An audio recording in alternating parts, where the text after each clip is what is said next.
रूस यूक्रेन जंग के बीच यूक्रेन ने ड्रोन के जरिए 4 से 5 रूसी एयरबेसों पर हमला कर रूस के 41 लड़ाकू विमानों को निशाना बनाया और कई विमानों को पूरी तरह से तबाह कर दिया, जिसकी तस्वीरें और वीडियो भी सोशल मीडिया पर वायरल हैं।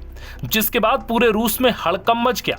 बेहद शातिराना अंदाज में किए गए हमले ने न सिर्फ रूस को बड़ा झटका दिया, बल्कि दुनिया के कई देशों को भी दंग कर दिया। दरअसल यूक्रेन ने रूस के जिन 41 लड़ाकू विमानों को तबाह किया है, वो रूस के बेहद ही खतरनाक बॉम्बर बताए जाते हैं। लेकिन यूक्रेन को लेकर फिर दावा किया जा रहा है कि यूक्रेन अब भी खामोश बैठने वाला नहीं है, वो रूस पर अभी और स्ट्राइक करेगा। दरअसल पिछले 3 साल से चले आ रहे युद्ध में यूक्रेन लगभग पूरी तरह से बर्बाद हो चुका है, लेकिन फिर भी यूक्रेन ने हार मानने से साफ इनकार कर दिया।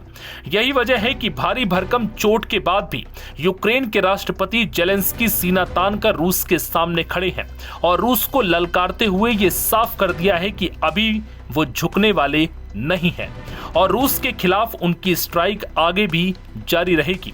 दैनिक भास्कर की एक रिपोर्ट के मुताबिक यूक्रेन की राजधानी कीव के रहने वाले ओलेक्जेंडर पोटेन ने रूस पर फिर से यूक्रेनी स्ट्राइक होने का दावा किया है। दरअसल ओलेक्जेंडर करीब 3 साल से यूक्रेन आर्मी की ओर से रूस के खिलाफ जंग लड़ रहे हैं। उनका कहना है कि हमने सिर्फ $200 में ड्रोन खरीदे, अपने हिसाब से उन्हें डेवलप किया और रूस पर हमले किए और इस हमले में हम 41 रूसी विमानों को उड़ाने में कामयाब रहे। बता दें कि यूक्रेन ने रूस के 5 रीजन मुर्मांस्क, इर्कुत्स्क, इवानोवा, रियाजान और अमुर में ड्रोन अटैक कर मिलिट्री बेस को निशाना बनाया। 117 ड्रोन के जरिए यूक्रेन ने 41 मिलिट्री एयरक्राफ्ट पर हमला किया, जिनमें से 13 को पूरी तरह से तबाह कर दिया। यूक्रेनी सिक्योरिटी सर्विस का दावा है कि इससे रूस को करीब 60,000 करोड़ रुपए का नुकसान हुआ है। यूक्रेन ने आखिर इस हमले की तैयारी कैसे की?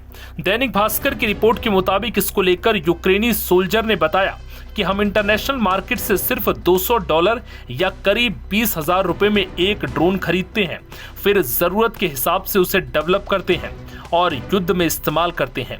ये सैटेलाइट के जरिए ऑपरेट होने वाले ड्रोन हैं। हम जब चाहें, जहां चाहें इसके जरिए हमला कर सकते हैं।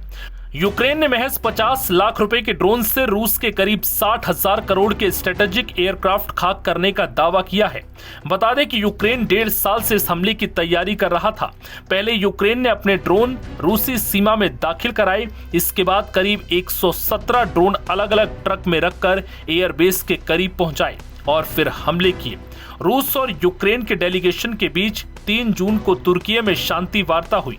इसमें रूस यूक्रेन युद्ध में मारे गए 6,000 सैनिकों की डेड बॉडी की अदला बदली करने पर दोनों देश राजी हुए। युवा सैनिकों और गंभीर रूप से बीमार कैदियों की रिहाई पर भी बात बनी, लेकिन सीज फायर पर कोई समझौता नहीं हो सका। नव भारत टाइम्स की रिपोर्ट।